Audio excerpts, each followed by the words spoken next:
Okay, shalom lekulam. We're back for daily lumud of Masekhet Taanit. Happy to be back with you guys, and let's get to it. So the Gemara says, Tanu Rabbanan,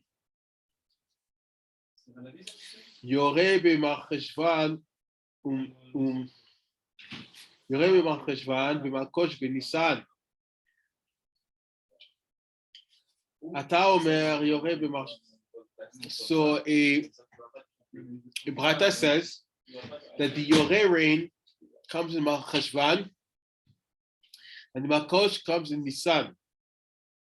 Okay? Alors, il y a une Braïta ici qui dit que le Yoré, ça vient durant le mois de Marcheshvan. Le Malkosh, Benissan. Ata Omer, Yoré, Bemarcheshvan. Malkosh, Benissan. O eno ella, Yoré, Betishre, Malkosh, Beiyar. So then the Braita asks a rhetorical question and says, you're saying that the Yoreh is in Marcheshvan and the Malkosh in Nisan. Maybe, rather, it is that the Yoreh is in Tishrei and the Malkosh is in the month of Iyar. La Gemara continue et demande une question. Toi, tu dis, c'est que le Yoré, c'est en Marcheshvan, et le Malkosh, c'est Nissan. Peut-être, au lieu, c'est que le Yoré, c'est Tishrei, ou le Malkosh, c'est durant Iyar. OK? Talmud Lomar, Beito Malkosh. Alors, so there's two opinions basically. One is Yore is in Marcheshvan, Malkosh is in Nisan. And the second one is Yore is in Tishrei et Malkosh is in Iyar. Alors en fait, sauf, il y a deux opinions. La première opinion, c'est que le Yoré, ça tombe durant le mois de Marcheshvan et le Malkosh durant Nissan. Ça, c'est la première opinion. La deuxième opinion, c'est que le Yoré, ça tombe durant Tishrei et le Malkosh durant Iyar. Maintenant, la Gemara va donner une preuve pour un des deux opinions. Talmud Lomar, the Torah says, la Torah dit, Beito Malkosh. The Torah says that Hashem is going to give the Malkosh in its time. La Torah dit, dans la portion qu'on lit pour le Kriyat Shema, que Hashem nous donnera le Malkosh à son temps approprié. Amar Rav.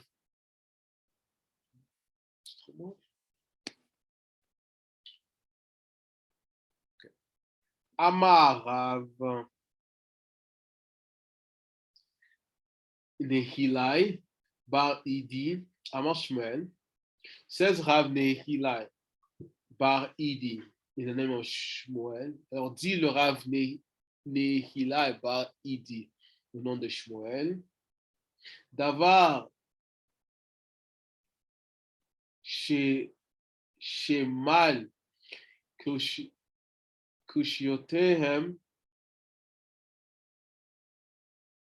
Davar Shemal Kushiotehem Shel Israël.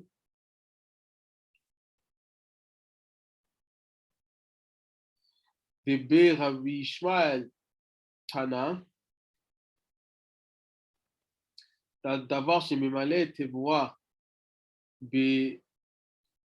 בקשיה, ובמתניתא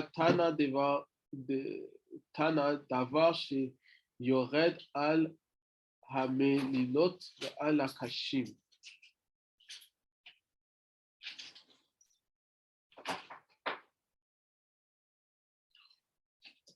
Let's investigate this. Let's see.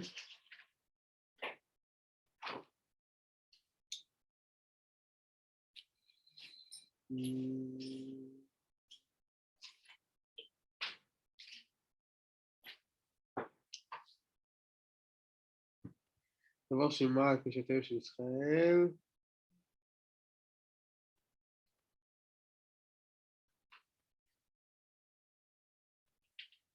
Okay. So what does it mean, the statement of Rav Nehilai Bar Idinem of Shmuel? Here they're trying to define, they're trying to figure out when exactly does Malkosh fall, okay?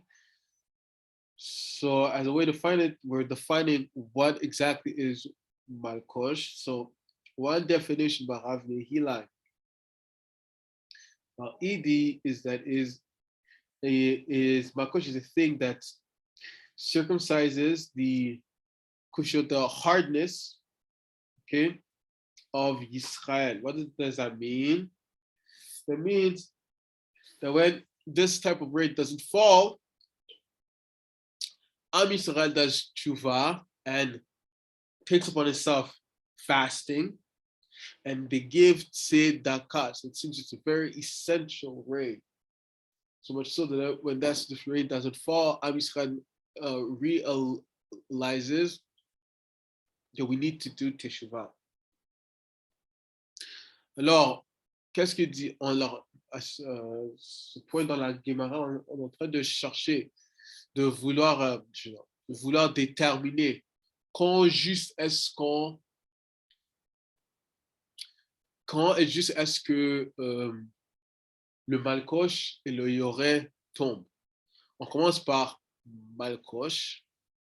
En fait, on dit au nom de, en fait, Rav Nehilai Bar Idi, au nom de Shmuel, dit que le Malkosh, c'est une pluie qui circoncit les cœurs durs de Am Yisrael. Qu'est-ce que ça veut dire? C'est-à-dire que quand cette pluie ne tombe pas, Am Yisrael comprend tout de suite qu'il faut faire de la tshuva, et c'est ça qu'on fait. Et on fait des ta'anit, on donne de la tzedaka. Alors ça m'a l'air comme si c'est une pluie très essentielle. Ok, on continue.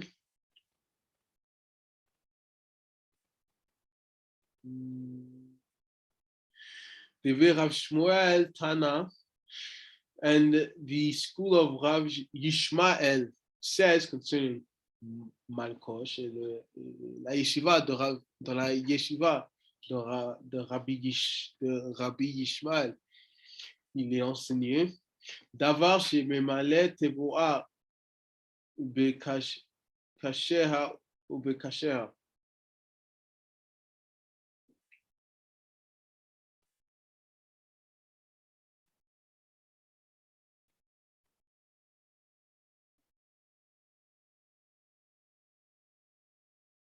Alors, il est enseigné dans la yeshiva de Rabbi Yishmael que le Malkosh, c'est une chose qui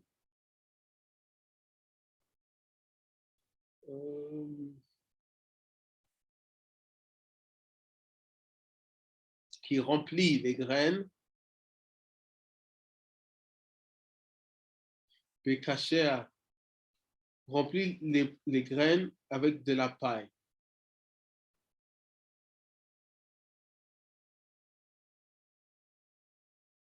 De ce manière, c'est une type de pluie que quand ça tombe, la récolte qui va en résulter va avoir beaucoup de paille.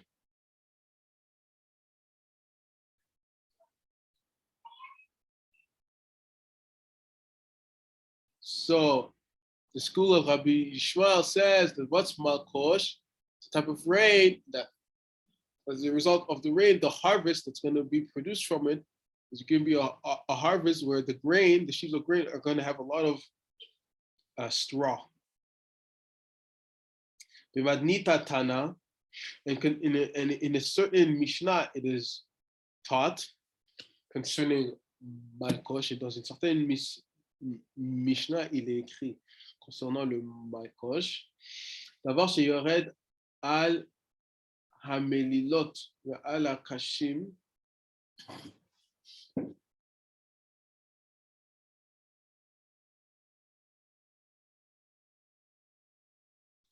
There's a Mishnah that teaches that what's Malkosh? Malkosh is a type of rain that falls on the Melilot and the Kashim. See what that means?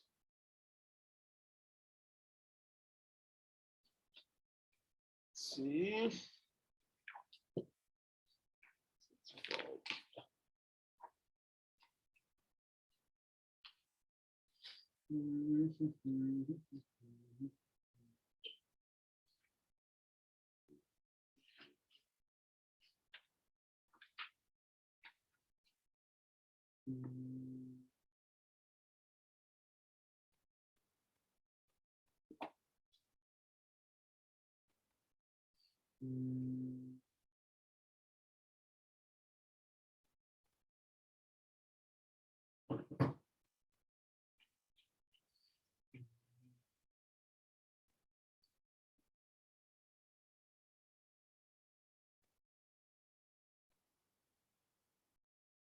Les épis. Okay, let's start in. Gabriel, and I tell you, pass me my phone, please.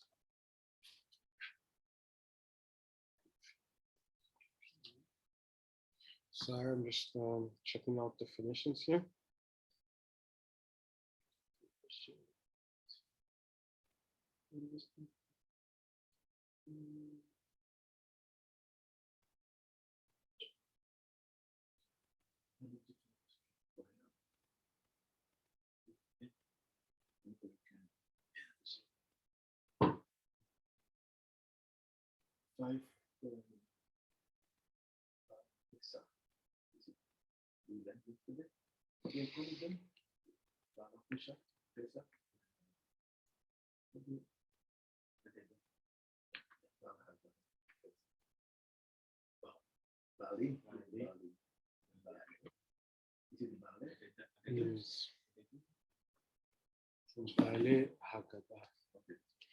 So basically, the school of Rabbi Yishmael says that Malkosh is a type of rain that fills in that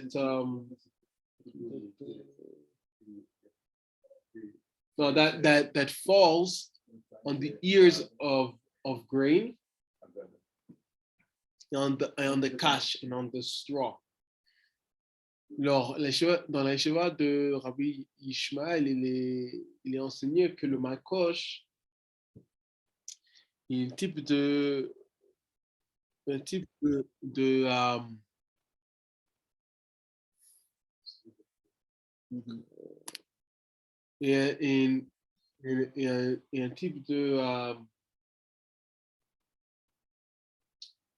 de pluie qui tombe sur sur la paille et sur les épis. Okay, on continue. Let's continue. So far, I don't know how this is going to tell us. So far, we are defining what exactly is Malkosh, and I think through that, we'll be able to determine when this type of rain falls. Alors, il me paraît que ce que la Guémara est en train de faire, en train de définir qu'est-ce que c'est au juste le Malkosh, et de cette façon, on va pouvoir déterminer quand au juste, dans quel dans quelle période au juste ce type de pluie tombe. So let's continue. On continue.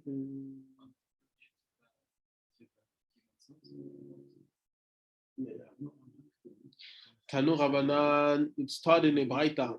Les enseignent dans une Braita. Yoré b'Marcheshvan ou Malkosh b'Nissan.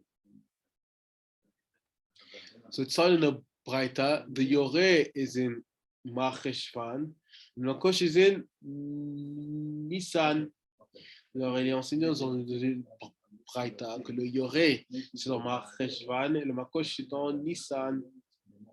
Ata Omer. Yoré b'Marcheshvan. O ela b'Chodesh Kislev. So the Braita asks a rhetorical question. It says, you're saying the Yoré is in Marcheshvan, but maybe it's in Kislev. So basically the Braita is saying, you're saying that the Yoré is Marcheshvan, but maybe it's in Kislev. It's very similar to what we learned before. Talmud Lomar, the Torah says, Beito Yoreh umalkosh. Ma malkosh beito, af Yoreh beito. So the Torah says that the Yoreh and the malkosh will fall at the appropriate time.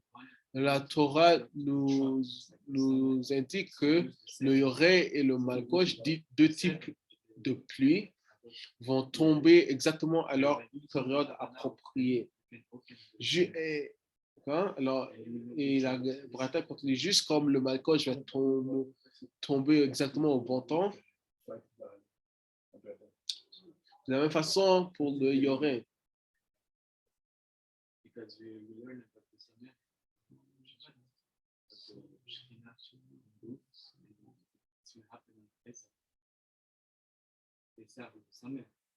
Yes. Yes. It's somewhere. But I'm looking for the 5. Okay. Tanya Idach is another Braita that teaches Yoreh b'Marcheshvan u'Malkosh b'Nissan. Divrei Rabbi Meir. Chachamim omrim Yoreh b'Kislev. Man Chachamim, Amar Rav Chisda, Rabbi Yosef Hi de Tanya.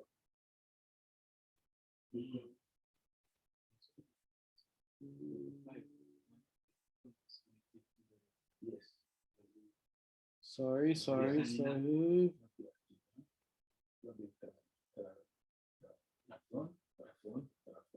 I think finally we're getting to our answer of determining when exactly does the Yoreh fall and when exactly does the Malkosh fall.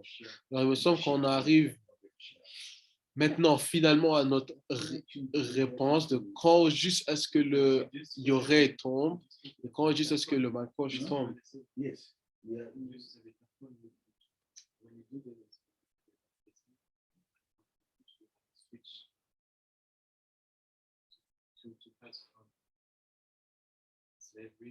Okay, it's written in Tanya Idach. There's another Braita.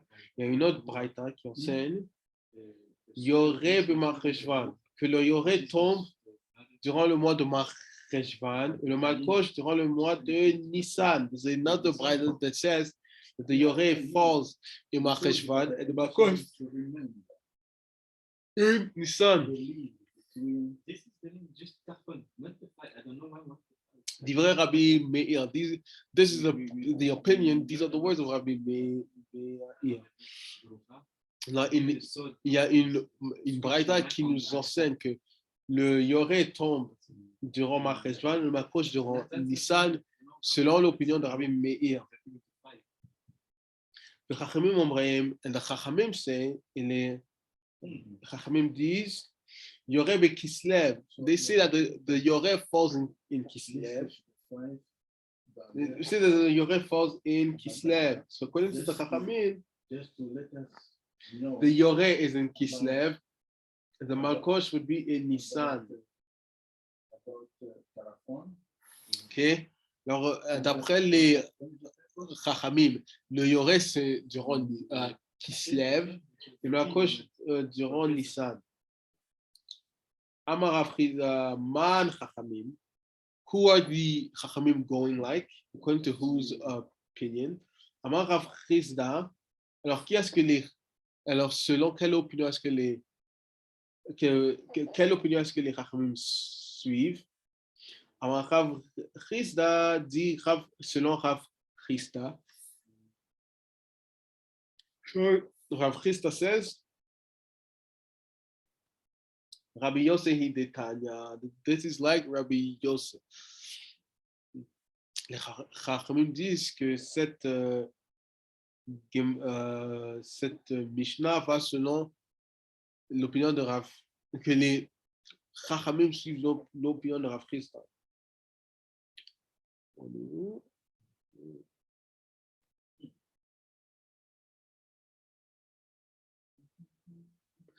Rabbi Pinchas starts at 2. Usually he starts at first. 2 or 3. Okay. So I'm just wondering if I should continue or let's see.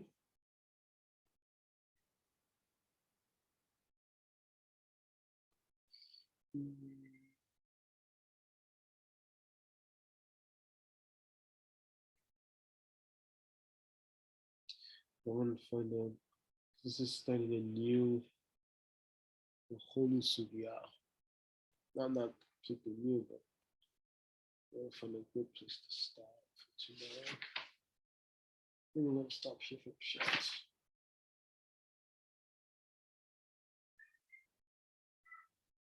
Yeah, stop here. So we're going to stop here for the pshat and go to the Ben Ish Chai. 30 minutes of pshat.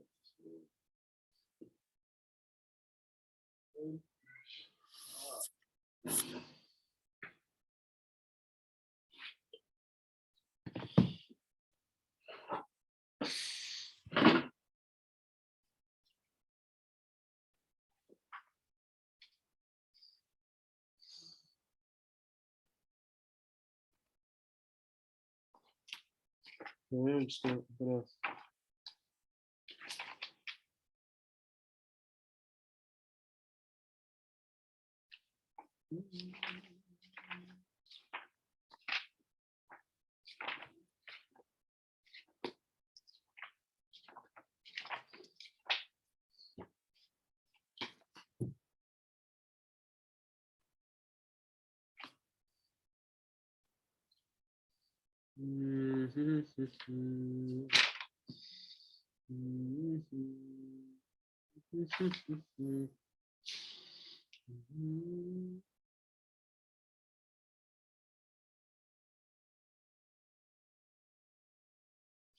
Okay, so I'm just going to put it in the group and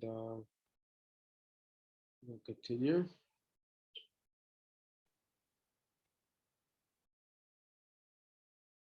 Oh. These phones are dangerous, huh? Hey, what? You're giving a limud. You see, you got a message. You forget you're giving a limud. Hey.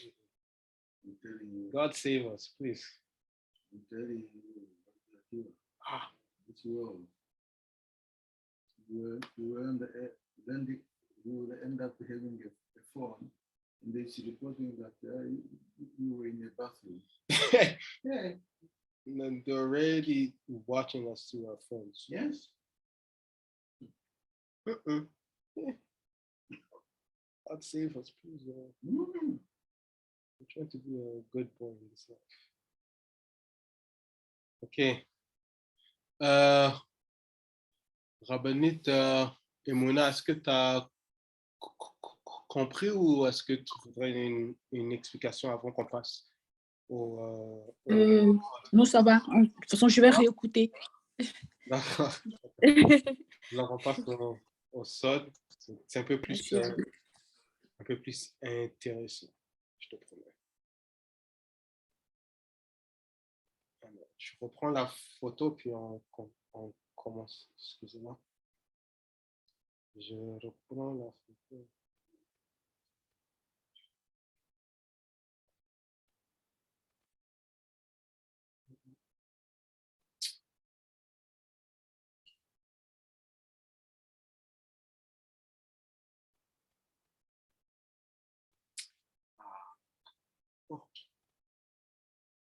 Oh, born in the wrong generation. This technology. Ah. It's gonna send you. Waiting. Alors, je mets juste dans le groupe et on commence tout de suite. Excuse-moi, ça vient avec les technologies, je suis pas tellement.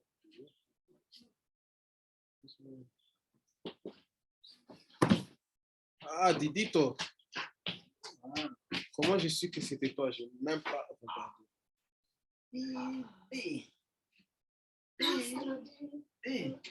Je cherche juste. Did I delete?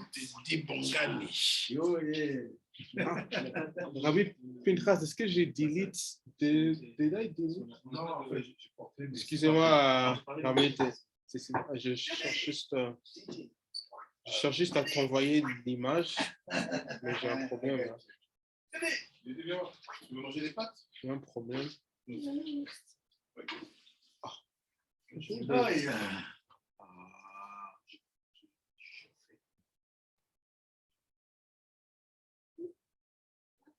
Okay, send. I'm trying to send a Telegram. I don't see Telegram. Alors, je vois pas le Telegram. Je peux pas être capable de te l'envoyer, mais je vais expliquer. Alors, so it says here.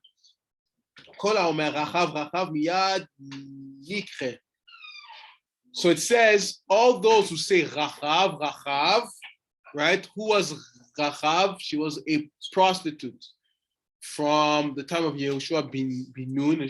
She was from the land of Canaan here in Eretz Yisrael. She was one of the Canaanites. She was one of the most beautiful women in history. So it says, everyone who says Rachav, right? Because she was so beautiful. So everyone who says Rachav, any man who says it immediately is going to lose seed.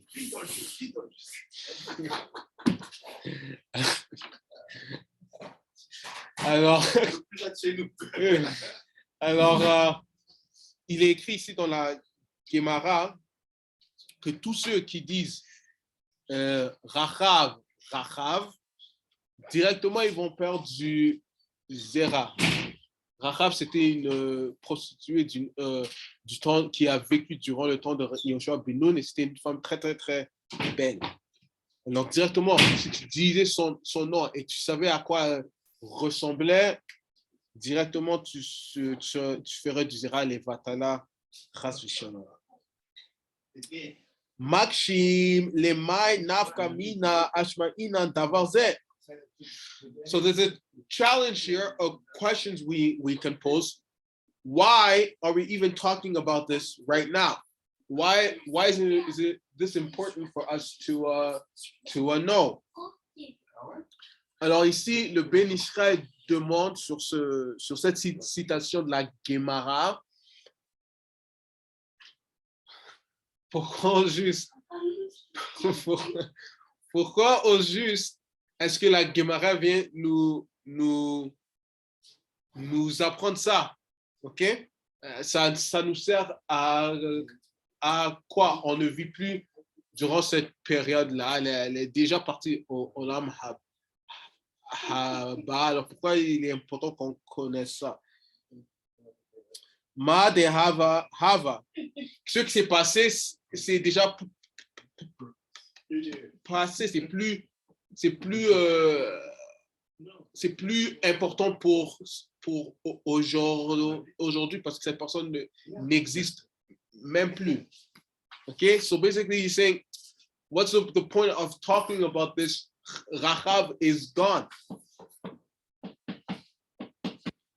דהה ודאי בזמן הזה אין מי שיודע ומכירה כדי דנקחה בהזכרו אותה פעמיים. So he says, today, right, in our time, nobody actually knows how she looks because she lived thousands of years ago. Nobody's seen her face. So why? So there's no one who, even if they say, even if someone would say her name right now,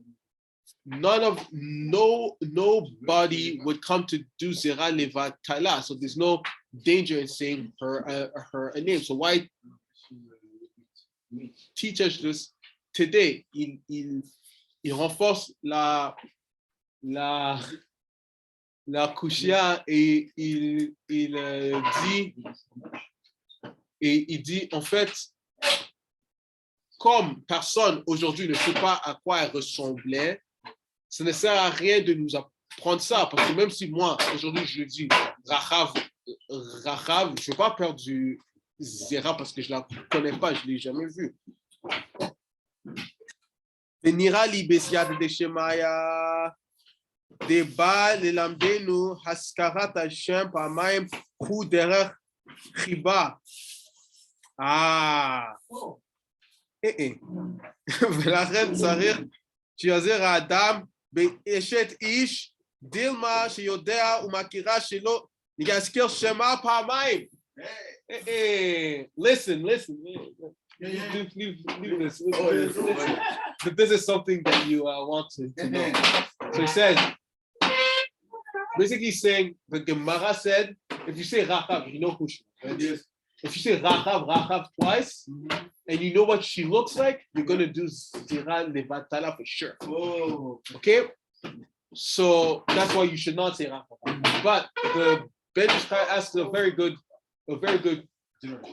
question. He says, she's gone. She's gone. She's dead. She's not of this world anymore. She might be there. She's probably up there in Olam Haba, but she's not here.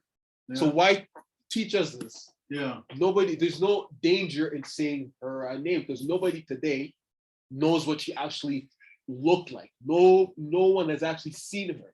Yeah. Right? So what's the point of the Gemara bringing this?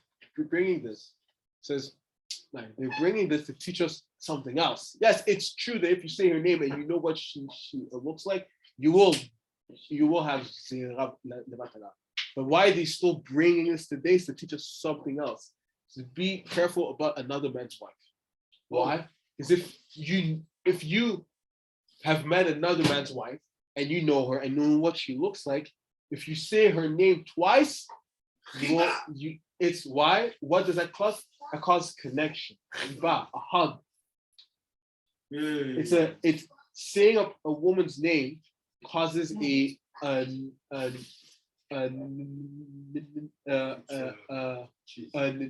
intimacy between you and her. And if you say her name twice, Rachav, you will come to Zerani.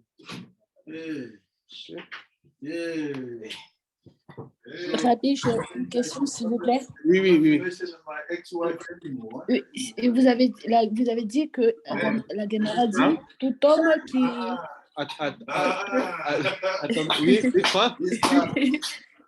Tout homme qui disait par le passé Rachav avait le risque de perdre du Zera. Donc de nos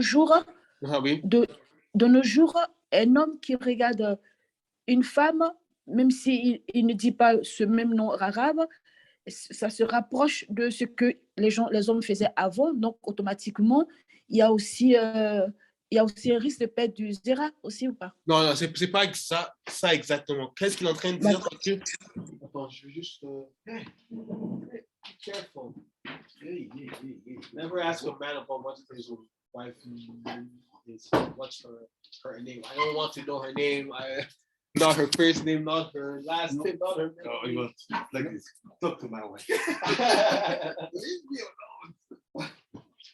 No wonder why they say you don't ask for water. Give me water.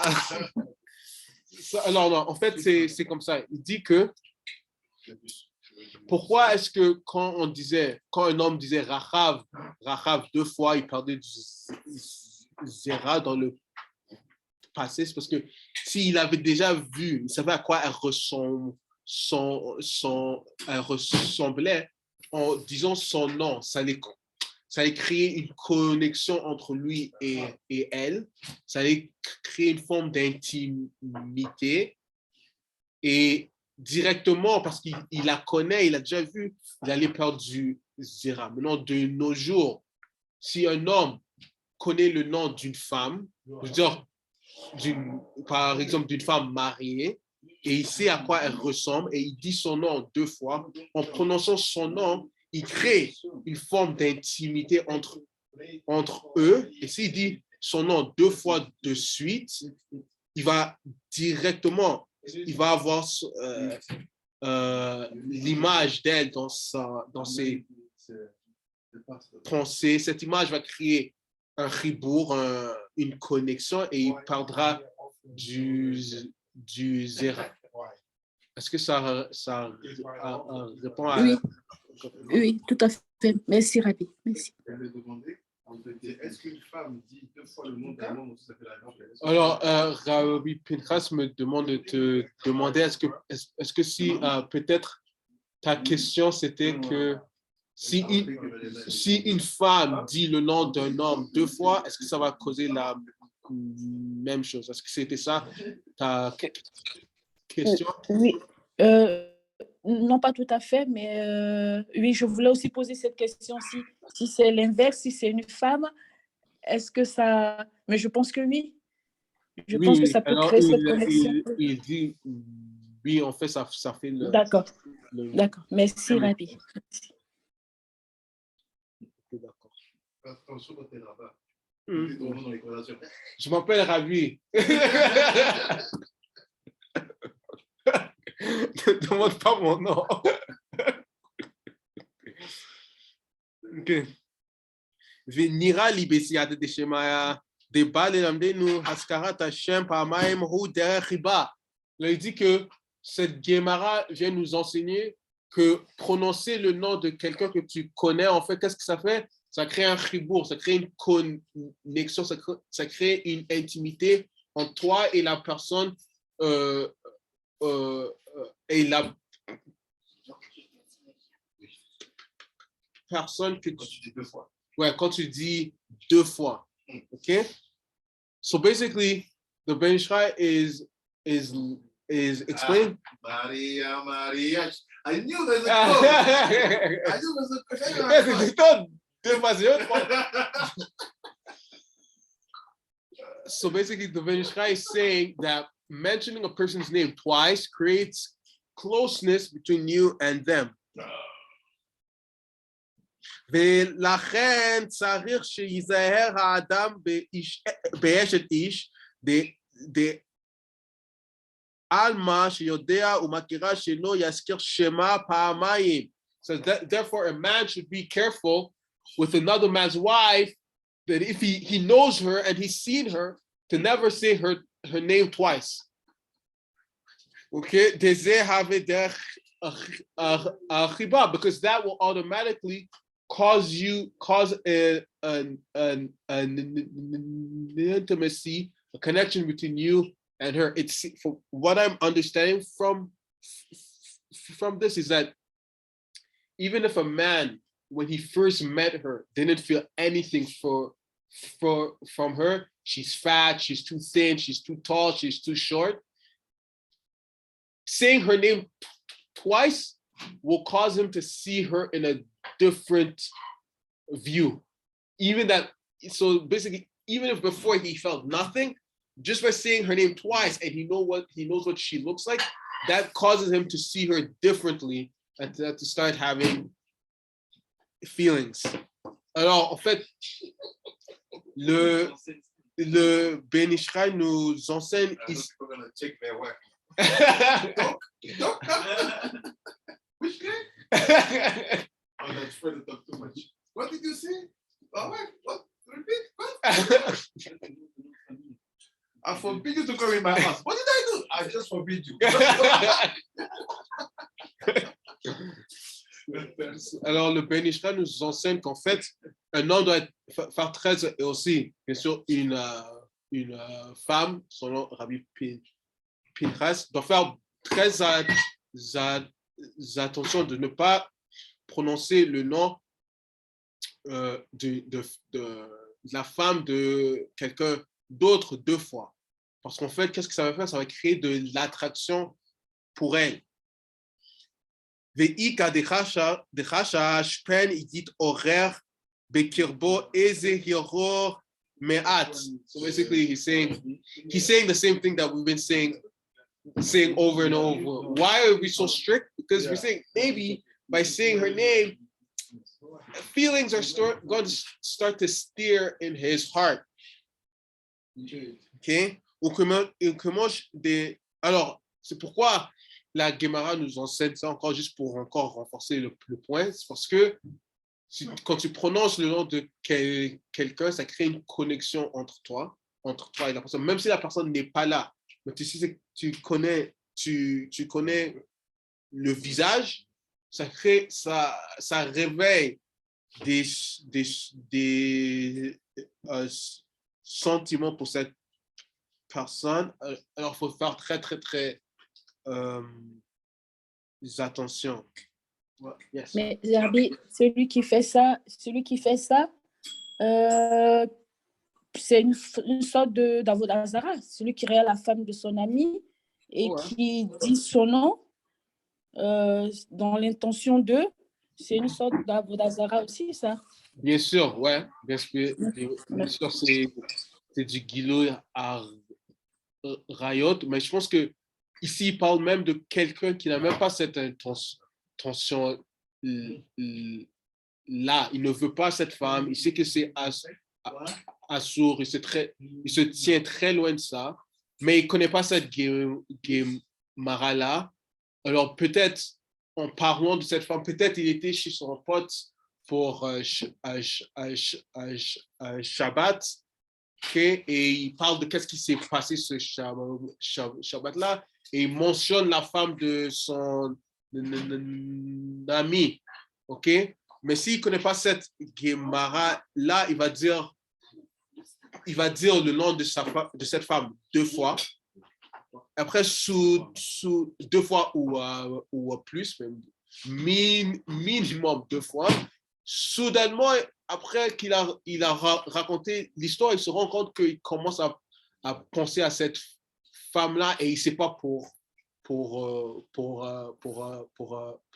quelle raison. Cette Gemara nous explique pourquoi. Alors, genre, il doit dire la femme de ou l'épouse de et mentionner l'appeler de cette façon et d'éviter à tout prix de dire son nom. Parce que même si il la trouve moche, juste en prononçant son nom, il va commencer à l'avoir d'une différente perspective. Est-ce que ça répond à ta question? Oui, Rabbi, oui. D'accord. On continue.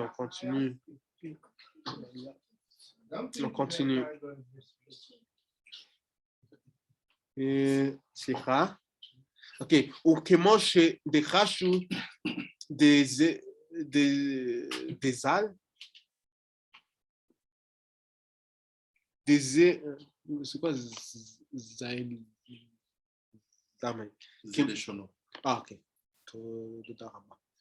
וכמו דחשו דזה לשונו באשתו, נידה במזיווג כוס והצעת המיטה. דאסכו בזה משום דהווה דרך חיבה. So it says, it's for this very same reason that when a woman is in nida, she can't pour her husband wine or make a bed because it does the same thing. It creates a form of intimacy between her and him. And chasvish shalom that's going to lead them to do a yichud. The same thing with saying, the same thing. The same thing. Intéressé et intéressant. The same thing for saying a woman's name twice.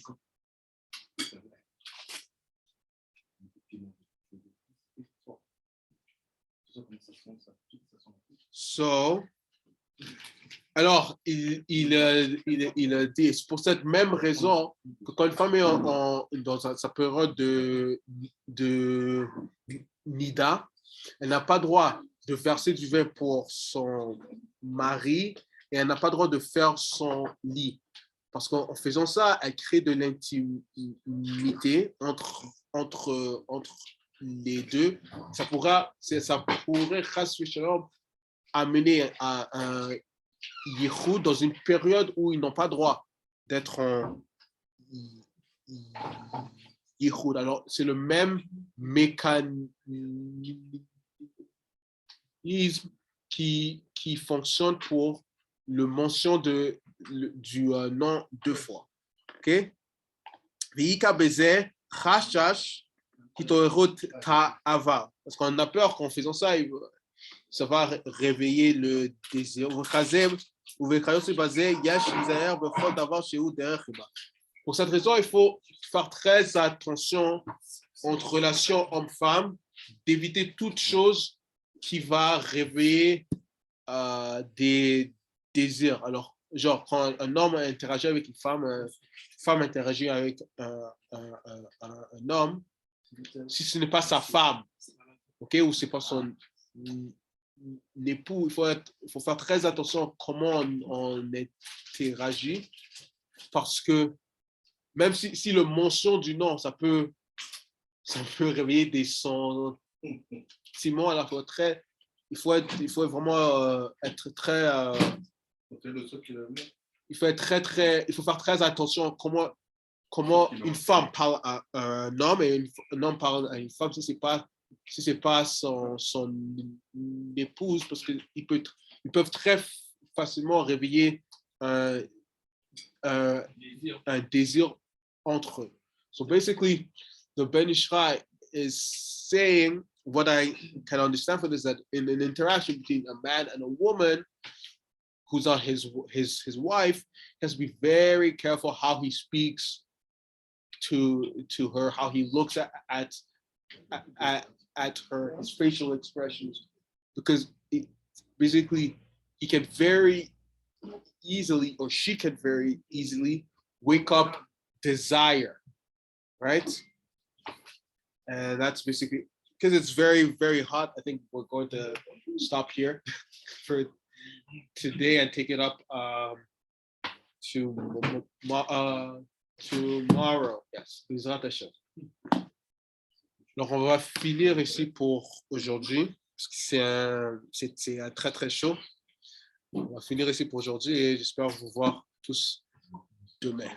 Baruch Adonai Leolam. Amen. Amen. Merci, Rabbi. Merci à toi.